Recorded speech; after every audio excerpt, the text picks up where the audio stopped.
हिंदुत्व विरोधी है, लेकिन इसका मतलब ये नहीं है, लेकिन इसका मतलब ये नहीं है कि वो देश विरोधी है। आप लोग कांग्रेस के साथ हो, माफ करिए कि लेकिन मुझे तो वो कादर खान और जॉनी लीवर की फिल्म याद आ रही है। मतलब मैं आपके साथ हूँ। जो आदमी राम मंदिर पे नहीं जाने के लिए तैयार है, उसके प्राण प्रतिष्ठा प्रोग्राम पे जाने के लिए तैयार नहीं हुआ, वो हिंदुत्व विरोधी है। भैया गीता की कसम खा के आए ये गीता की सौगंध खा के आए, जो बोलूंगा सच बोलूंगा। रामचरितमानस को कोई पोटेशियम साइनाइड बोले तो वो हिंदू के खिलाफ है। बिल्कुल है। इन्होंने बोला है, इनके मंत्री भी चंद्रशेखर ने बोला। बोलिए, खंडन कीजिए। ये हमारे देश का दुर्भाग्य कि ऐसी अरे क्या बोल रहे हैं? स्टेटमेंट देने के बावजूद भी वो हमारे देश के पॉलिटिकल पार्टी रह जाती है। दिक्कत क्या है कि शिवसेना ने एक ऐसा कैक्टस खाया है गले में, कांग्रेस नाम का, ना निकलते बन रहा है ना अंदर भेजते बन रहा है, ये दिक्कत है। मतलब जय श्री राम दोस्तों, आज का डिबेट बड़ा ही मजेदार होने वाला है। संजय गुप्ता जो शिवसेना के उद्धव ग्रुप के नेता हैं, आज इस डिबेट में उनके जुबां पे इंडी गठबंधन की सारी सच्चाई आ गई। उन्होंने हिंदू विरोधी पार्टियों की सारी पोल पट्टी ही खोल कर रख दी, जिससे कि अनुराग भदौरिया और आरजेडी की प्रवक्ता की बोलती ही बंद हो गई। इन पार्टियों ने जो भी हिंदू विरोधी स्टेटमेंट दिए हैं, उनकी पोल पट्टी ही खोल कर रख दी। तो आइए देखते हैं जोरदार डिबेट। मैं आपको 3 उदाहरण दे देता हूं।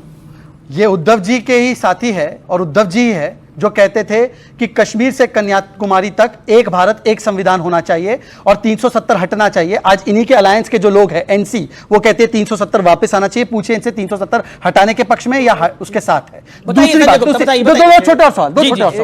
छोटे और सवाल।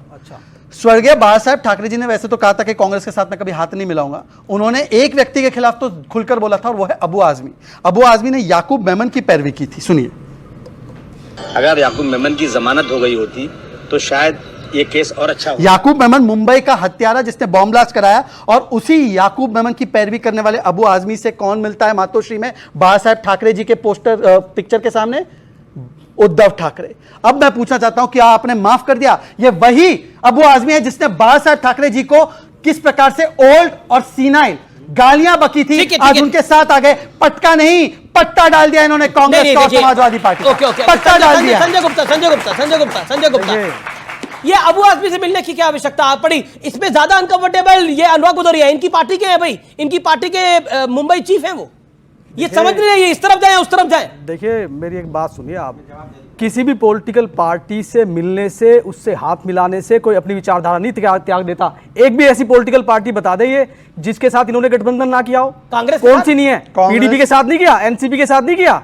कौन सी ऐसी पार्टी है? नीतीश कुमार हिंदुत्व विरोधी के साथ नहीं किया क्या? उससे उनके साथ कहां हुआ? नहीं, उनके समाजवादी कोई समाजवादी के साथ ऐसी कोई पॉलिटिकल पार्टी नहीं है। समाजवादी के साथ कौन सा? ऐसी कोई बीच में बोल रहे हैं। देखिए ऐसी कोई पॉलिटिकल पार्टी नहीं है जो हिंदुत्व विरोधी ना हो, कांग्रेस को एक दो को छोड़कर, जिनके साथ इन्होंने गठबंधन ना किया हो। किसी के साथ गठबंधन करने से इसका पटका डालने पर बीजेपी ने इसको बड़ा विषय बना दिया है। और ये तो विषय कोई बड़ा बनाते हैं। अब विषय की बात यह है कि एक 2019 के अंदर अजीत पवार जी आए थे। अजीत पवार जी आए, इनके स्कूल में कांग्रेस हिंदू विरोधी है। इनके कांग्रेस हिंदू विरोधी है कि नहीं? एनसीपी भी तो है। एनसीपी को आपने कांग्रेस हिंदू विरोधी है मान रहे हैं? एनसीपी भी तो है। ये कह रहे कांग्रेस हिंदू विरोधी। ये जो हमारे शिवसेना के जो कहते हैं, मैं शिवसेना कहूं, सावरकर जी शिवसेना के असली तो हमारे साथ है, ये तो नकली है, ये तो फर्जी है। इनकी तो चेक करना पड़ेगा, इनका चेक करना पड़ेगा, इनका सर्टिफिकेट चेक करना पड़ेगा। अरे सुनिए, सुप्रीम कोर्ट ने बोल दिया। एक समय वो था 2019 तक जब हम एक स्वर में एक साथ बोला करते थे। जी, और जिस मुख्यमंत्री पद के लिए इन्होंने अपने 30 साल पुराने साथियों को छोड़ दिया, वो मुख्यमंत्री पद इन्हें आज भी नहीं मिला महाराष्ट्र में। आज भी अपने मुख्यमंत्री को डिप्टी सीएम बनाने के लिए तैयार हो गए ये। और जिन्होंने इनकी 2 दिन में सरकार गिरा दी थी, अजीत पवार जी ने, उनको फिर से अपने स्कूल में एडमिशन देकर के फिर से मुख्यमंत्री बना दिया। और ठाकरे परिवार को आज ये जिन्होंने 30 साल तक सत्ता के साथ समझौता किया, उनको मुख्यमंत्री देने के लिए तैयार नहीं है। ऐसा क्यों? मतलब आप आज हमें कह रहे हैं नकली है। लेकिन एक मराठी मानुष एकनाथ शिंदे सीएम है, आपको बुरा लग रहा है वो? नहीं, हमें बुरा नहीं लग रहा। बाला नहीं लग रहा? नहीं, हमें देखिए अब कुछ बातें ऐसी हैं, जैसे हमारा शिवसेना का एक ही एजेंडा था। बाला साहब ये चाहते थे एक शिव सैनिक जो है वो महाराष्ट्र का मुख्यमंत्री हो। उनका ये सपना था हमेशा से ही। तो जिस तरीके को उन्होंने अपना, उस तरीके से हम खिलाफ हैं। वो तो बाला साहब तो ये भी कहते थे कि अगर मेरी पार्टी का कांग्रेसीकरण होने लगेगा तो मैं ये दुकान छोड़ के बंद कर दूंगा। लेकिन आप तो कांग्रेस के साथ जाके मिल गए। नहीं, कांग्रेस के साथ जाके नहीं मिले हैं। उनके किसी भी गठबंधन के साथ होगा ना, गठबंधन के साथ ही तो ये भी रहे हैं, लेकिन उनके किसी विचार को समर्थन नहीं है। जी। इन्होंने कहा कि हम लोग जो है असली शिवसैनिक है। असली शिवसेना की पहचान क्या थी कि मराठी मानुस और हिंदुत्व की लड़ाई। अब मैं आपसे पूछना चाहता हूं, मराठी मानुस पर कांग्रेस ये कहती है, सुनिए। अरे मैं मराठी मानुस, अगर मराठी मानुस सुन लीजिए, बदलापुर में रेप करेगा, मराठी मानुस रेप करेगा, और सुन लीजिए सर प्लीज बीच में मत बोलिए, मराठी मानुस रेपिस्ट है। और दूसरी बात, सनातन समाप्ति डीएमके ने बोला, सनातन बीमारी खड़गे जी के बेटे ने बोला। खड़गे जी ने कहा सनातन का राइज हो जाएगा, और उन्होंने कहा हिंदू धर्म धोखा है, रामचरितमानस पोटेशियम साइनाइड है। बताइए आप शिवसेना में है तो बताइए कि इसके ऊपर क्या स्टैंड है आपका, एक बार बता दीजिए आपका क्या स्टैंड है। जो कांग्रेस के प्रवक्ता आलोक शर्मा ने बोला, उस पर आपका बयान क्या है? देखिए हमारी अपनी विचारधारा है, हम अपने आप साथ हैं आलोक शर्मा के? नहीं, देखिए कोई भी हिंदुत्व विरोधी जो बात है उसके साथ हम नहीं है। हिंदुत्व विरोधियों के साथ गठबंधन करना एक अलग चीज है, और अपने हिंदुत्व तो इन्होंने भी कर रखा है। नीतीश कुमार हिंदुत्व विरोधी नहीं है क्या? नीतीश कुमार पीडीपी हिंदुत्व विरोधी नहीं थी क्या? नीतीश कुमार बोलिए, जवाब। नीतीश कुमार सर्वधर्म संभावी है, आप इस बात को समझिए। नीतीश कुमार का एक बयान दिखाइए हिंदुत्व के विरोधी है वो, उन्होंने साफ बोला है। आप कुछ भी बोल रहे हैं, हिंदुत्व विरोधी है, पीडीपी का हिंदुत्व विरोधी नहीं है। ज्ञान को थोड़ा बढ़ाइए। 30 साल नहीं, आप अपने थोड़े ज्ञान को बढ़ाइए। दिक्कत क्या है कि शिवसेना ने एक ऐसा कैक्टस खाया है गले में, कांग्रेस नाम का, ना निकलते बन रहा है ना अंदर भेजते बन रहा है। ये दिक्कत है उनकी। मतलब क्या कांग्रेस, इन्होंने बोला कांग्रेस नाम का कैक्टस आप खा चुके हैं, अंदर भी नहीं जा रहा, बाहर भी नहीं आ रहा। देखिए कांग्रेस नाम का कैक्टस कोई कौन खाता कैक्टस है? नहीं है। कैक्टस कौन खाता है? मतलब ये अगर गठबंधन करे किसी ऐसी पार्टी से जिनका जो हिंदुत्व विरोधी पार्टियां हैं, तब इनका हिंदुत्व पर कांग्रेस हिंदुत्व विरोधी है। कांग्रेस हिंदुत्व विरोधी है, वाह। लेकिन इसका मतलब ये नहीं है, कि वो देश विरोधी है। यार आप लोग कांग्रेस के साथ हो, माफ करिए कि लेकिन उसी मुझे तो वो कादर खान और जॉनी लीवर की फिल्म याद आ रही है। मतलब मैं आपके साथ हूं। देखिए हिंदुत्व विरोधी हमारे देश के अंदर कई पॉलिटिकल पार्टियां हैं। कौन लेकिन कौन एक सेकंड, हिंदुत्व विरोधी है कौन सी पार्टी है? जैसे कि कांग्रेस है, जैसे कि पीडीपी है, जिनके साथ इनका गठबंधन 30 और साल रहा। ये सपा और आरजेडी ये भी है क्या? सपा भी हिंदुत्व विरोधी है वैसे तो, लेकिन इसका मतलब ये थोड़ी है ये भी हिंदुत्व विरोधी है। मुझे लगता है ये आपके अलायंस के है भाई, जो सच है वो सच है, जो सच है वो सच है। अलायंस है आपके, ये आपका अलायंस है। सुनिए ना, जो राम मंदिर का समर्थन नहीं करते, जो राम मंदिर पे नहीं गए, वो हिंदुत्व विरोधी है। ये बड़ी बुरी तरह से पॉलिटिकल एम्बैरेसमेंट हो गई है अनुराग भदौरिया के लिए। अब क्या है कि इस तरह की भाषा जब इस्तेमाल की जाती है डिबेट में कि फलाना ये विरोधी वो विरोधी, तो बड़ी तकलीफ होती है। मुझे लगता है कि सबको अपनी सहमता से बात करना चाहिए।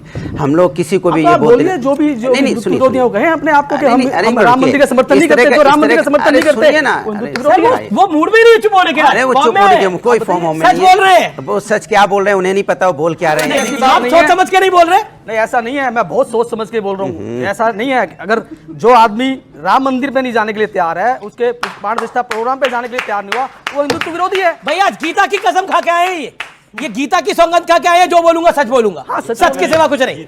वो क्या बोल रहे हैं उन्हें खुद नहीं पता। सारे जहां से अच्छा हिंदुस्तान हमारा इसलिए कहा जाता है, हम सभी धर्मों का सम्मान करते हैं, नफरत नहीं फैलाते हैं। ये नफरत फैला रहे हैं। अब आप जो है ये बुला करके इनको क्या बुलवाना चाह रहे हैं, ये हम लोग समझ नहीं पा रहे हैं। हम ये कह रहे हैं, सच बात बोल रहे हैं। ये इनके पास हमारे पास तो उद्धव ठाकरे की सिपाही है। अरे भाई उद्धव ठाकरे जी ने क्या कहा सुनिए, वहाँ क्या कहा बताइए। ये क्या कह रहे हैं? वो कह रहे राजीव गांधी को समझने हम लोग यहाँ हिंदू मुस्लिम नहीं, हम लोग बेरोजगारी महंगाई की बात करने वाले लोग हैं। ये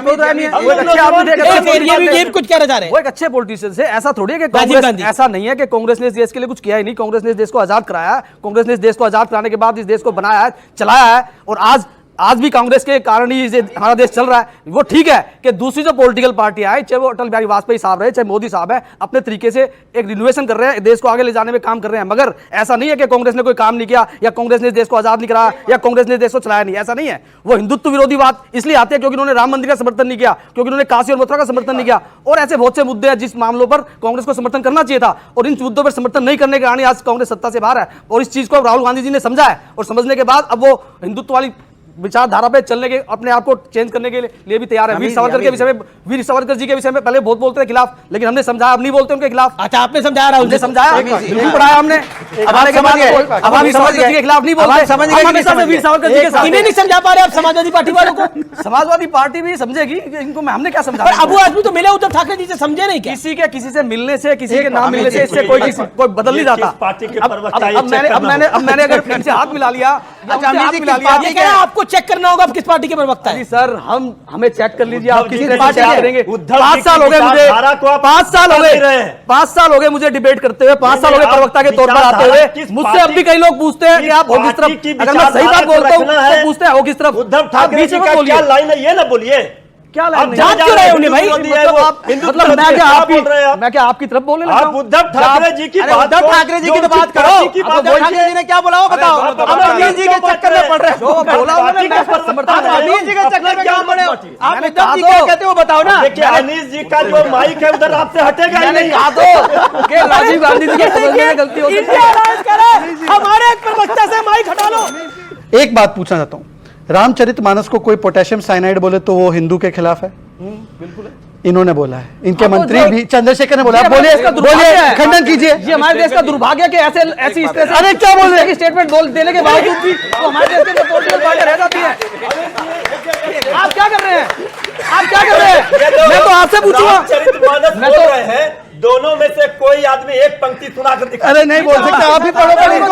पंडित है क्या? मैं भी सुनाऊंगा, ये भी सुनाएंगे। आप पंडित है क्या? अरे रामचरितमानस राजनीति का विषय है। ये बच्चे जान रहे हैं। रामचरितमानस की 2 हम पंक्ति कोई धार्मिक पंडित है क्या?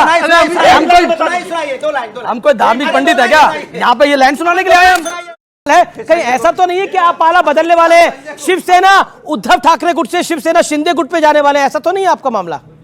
नहीं देखिए, हमारी पार्टी में जिस तरह से ये 2 फाड़ हुआ और जिस तरह से 2019 के इलेक्शन में बीजेपी ने मुख्यमंत्री पद नहीं दिया और उसके बाद जो सब चलता रहा, उससे हमारी पार्टी के अंदर बहुत से लोगों में आज भी बड़ी असमंजसता है।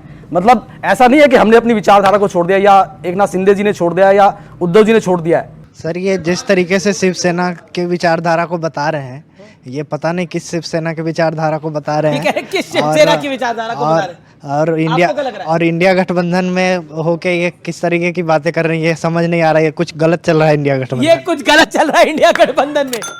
इस डिबेट को लेकर आपकी क्या राय है हमें जरूर बताएं। हमारे साथ जुड़े रहने के लिए चैनल को लाइक एंड सब्सक्राइब करना ना भूलें। Thank you so much.